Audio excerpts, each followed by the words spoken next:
Last video में हमारी बात हुई थी इन्वेस्टिंग को लेकर। वहां मैंने आपको एक छोटी सी कहानी सुनाई थी जो कहीं ना कहीं हमको मोटिवेट कर रही थी कि हमको इन्वेस्टिंग करना चाहिए। इन्वेस्टिंग का कोई टाइम नहीं होता है, कोई एज नहीं होती है, लेकिन आखिरकार इन्वेस्टिंग करें कैसे। बेसिकली वो वीडियो बनाने का मेरा रीज़न था कि मैं आपको इन्वेस्टिंग के चैप्टर्स को स्टार्टिंग से लेकर लास्ट तक जितने भी अलग अलग तरीके की सिक्योरिटीज़ हैं उनमें किस तरीके से इन्वेस्टमेंट किया जाए। एंड मुझे पर्सनली ऐसा लगता है कि आप किसी भी सिक्योरिटीज़ में इन्वेस्टमेंट करें तो उस सिक्योरिटीज़ में इन्वेस्टमेंट करने के लिए आपके पास 4 क्वेश्चंस के आंसर्स होने चाहिए। अब वो क्वेश्चंस है क्या क्या वो मैं आपको बताती हूँ। किसी में भी आप पैसा लगा रहे हैं, सबसे फर्स्ट आप उस सिक्योरिटी से पूछिए कि वो है क्या।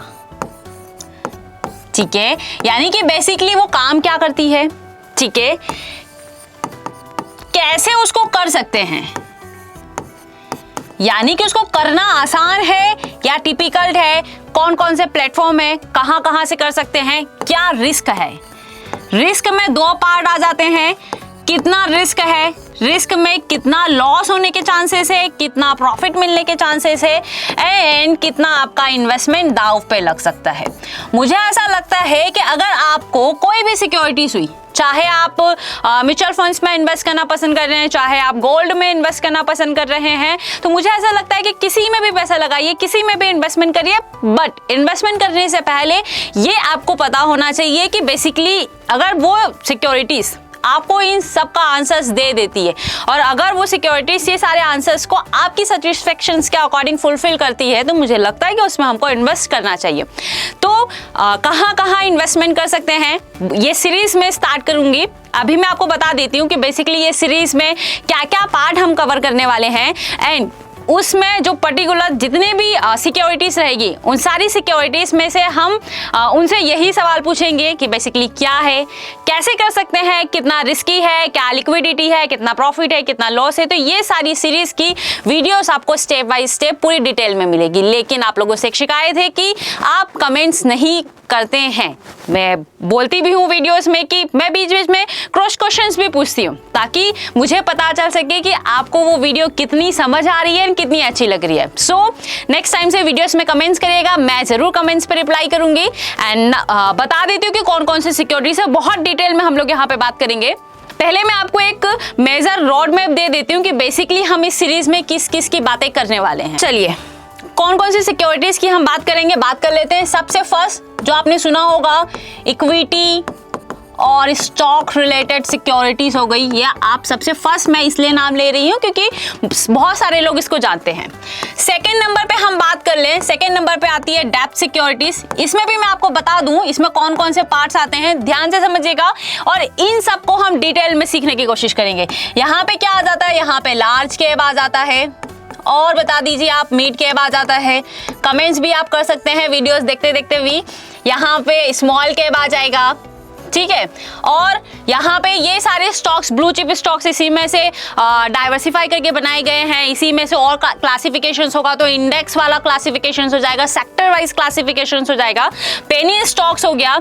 ये सब भी के सभी इन्हीं में से क्लासिफिकेशंस हो गया, अलग अलग डाइवर्सिफिकेशंस हुआ है। तो वो सारी डिटेल्स में हम बातें करेंगे। नेक्स्ट हो गया डेप्थ सिक्योरिटीज। इसमें हम किसके बारे में बात करेंगे, डेप्थ सिक्योरिटीज वो होती है जो फिक्स रिटर्न्स देती है, जहां पे हमको फिक्स रिटर्न्स मिलने के चांसेस होते हैं। सबसे ज्यादा आपको मालूम होगा उसका नाम हम लिख देते हैं। सबसे फर्स्ट एफडी हो गई।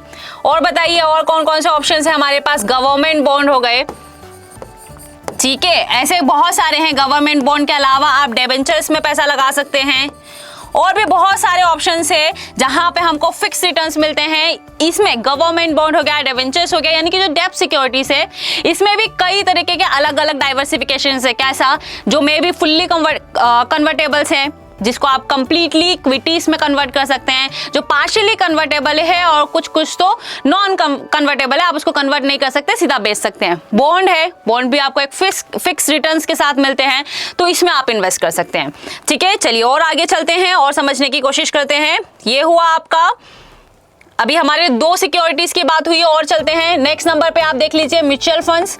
म्यूचुअल फंड्स में भी कई सारे क्लासिफिकेशंस है। कौन कौन से क्लासिफिकेशंस है बताइए। ये सारे क्लासिफिकेशंस को हम डिटेल में सीखेंगे। एक हो गया आपका इक्विटी, फिर आपके पास हो गया हाइब्रिड, फिर आपके पास हो गया डेप्थ, इस तरीके से लास्ट में आप एक इंडेक्स वाला ऑप्शंस भी ऐड कर सकते हैं। इस तरीके से ये म्यूचुअल फंड्स का क्लासिफिकेशन हुआ। 4th नंबर पे अभी बहुत ज्यादा ट्रेंडिंग चल रहा है ईटीएफ।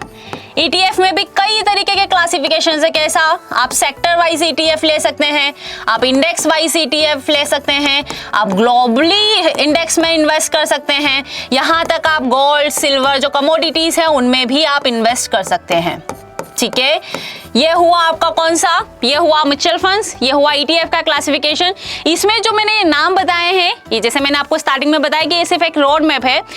ये पूरी सीरीज में मैं सारी चीजें प्रॉपरली तरीके से कवर करूंगी। कवर करना इट मीन्स दैट कि अगर हमको सिलेक्शंस करना है, क्या है, अगर इसका आंसर्स हमको चाहिए तो हमको पता होना चाहिए कि बेसिकली ये काम क्या करती है, कहाँ पे कितना इसमें लिक्विडिटी यानी कि कितना वॉल्यूम्स आता है, कितने ट्रांजेक्शन्स हो रहे हैं, कौन पैसा लगा पा रहा है, कहाँ से पैसा आ रहा है, कितना क्या उसका स्ट्रक्चर है, वो सारी बातें हम डिटेल में सीखेंगे। ठीक है, तो ये हुआ म्यूचुअल फंड्स ETF के बारे में। और भी कुछ है उसको भी हम ऐड कर देते हैं। यहाँ पे इसको मैं क्लियर कर देती हूँ। नेक्स्ट हम चलते, कितने हो गए? 4 हो गए ना? नेक्स्ट नहीं 5 हो गए थे, चलिए जो भी नंबर्स रहा हो। नेक्स्ट हमारे पास कमोडिटी वाला पार्ट है। कमोडिटी में हमारे पास क्या क्या ऑप्शंस है? कमोडिटी भी काफी बड़ा है। कमोडिटीज में आप एग्री कमोडिटी में इन्वेस्ट कर सकते हैं। ठीक है, इसके अलावा आप प्रीशियस मेटल्स गोल्ड सिल्वर इसमें आप इन्वेस्ट कर सकते हैं, मेटल्स में आप इन्वेस्ट कर सकते हैं। अब क्या इसमें भी और क्लासिफिकेशन है। कैसा? गोल्ड में इन्वेस्ट करने के कई सारे तरीके हैं। गोल्ड में किस तरीके से इन्वेस्ट करेंगे, कौन सा तरीका बेस्ट है, किस में कम चार्जेस लगते हैं। लाइक जैसे म्यूचुअल फंड्स की अगर हम बात करें, जो आप जनरली इन्वेस्ट करने की शुरुआत करते हैं तो आप एज SIP शुरुआत करें, क्योंकि FD से थोड़ा ज्यादा रिटर्न हमको म्यूचुअल फंड्स में मिल रहा है।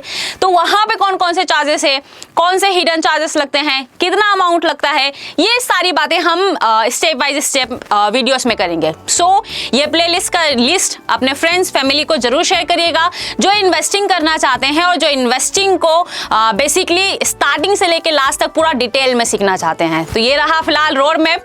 आपको बहुत जल्दी इसका डे फर्स्ट मिल जाएगा, तो चैनल को सब्सक्राइब कर लीजिएगा एंड बेल आइकन को प्रेस कर लीजिएगा। Thank you so much everyone.